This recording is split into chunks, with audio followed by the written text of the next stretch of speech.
আসসালামু আলাইকুম। ওয়ালাইকুম আসসালাম।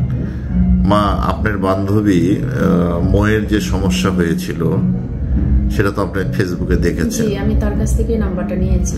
আমার নাম্বারটা তার কাছে নিয়েছেন। আজকে আপনারা উত্তরা থেকে আপনার হাজবেন্ডকে নিয়ে, আপনার বেবিকে নিয়ে আমার কাছে এসেছেন।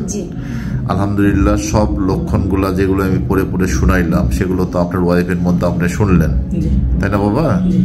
শোনার পরে আমি আপনার চিকিৎসা করলাম। মা, এখন কেমন লাগতেছে আপনার? এখন আমার ভালো লাগতেছে আলহামদুলিল্লাহ। মা শুনেন, এই সমাজে এমন একটা সমাজ, এটা মানুষ বিভিন্ন কথা বলবে, কখনো মানুষের কথা গায়ে মাখা যাবে না, ঠিক আছে?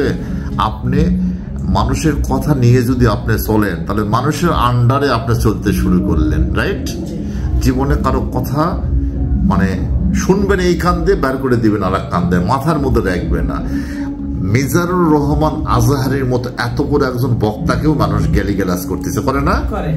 এটা হচ্ছে কিছু মানুষের খারাপ একটা দিক। তারা হচ্ছে নিজে যেমন সমাজে মানে তাদের কোনো কাজ নাই, ঠিক আছে? তারা কিন্তু অচল, কিন্তু আপনি কিন্তু সচল, ঠিক আছে? আপনাকে নিয়ে গসিপ করবে মানে আপনি উপরে উঠতেছেন, রাইট? আমরা যদি আমাদের কাজ বন্ধ করে দেয়, মানুষের পিছনে লেগে যাই, তাহলে কি আমরা কাজ করতে পারবো? যেমন মৌকে নিয়ে হাজার হাজার মানুষ খারাপ ট্রোল করছে, ঠিক আছে? আবার মানুষ বলতেছে না এটা প্যারানরমাল সমস্যা। অবশ্যই আছে। কোরআনে যেহেতু আল্লাহ পাক দুটা জিনিসের কথা উল্লেখ করেছে বারবার, বলতেছে আমি জিন এবং ইনসানকে সৃষ্টি করেছি শুধু আমার ইবাদত করার জন্য, রাইট? আমাদের প্রিয় নবীজিকে কুফরি করা হয়েছে, বান মারা হয়েছে, জাদু করা হয়েছে।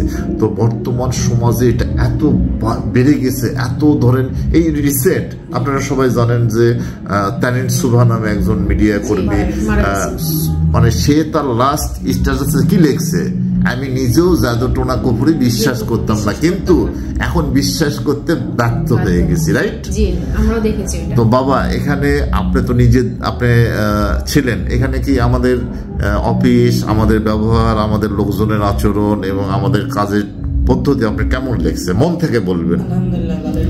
মা, আপনার এখন কেমন লাগতেছে? এখন আমার ভালোই লাগছে, কারণ আমার একটু আগেও মানে বুকে অনেক ব্যথা ছিল, এখন নেই।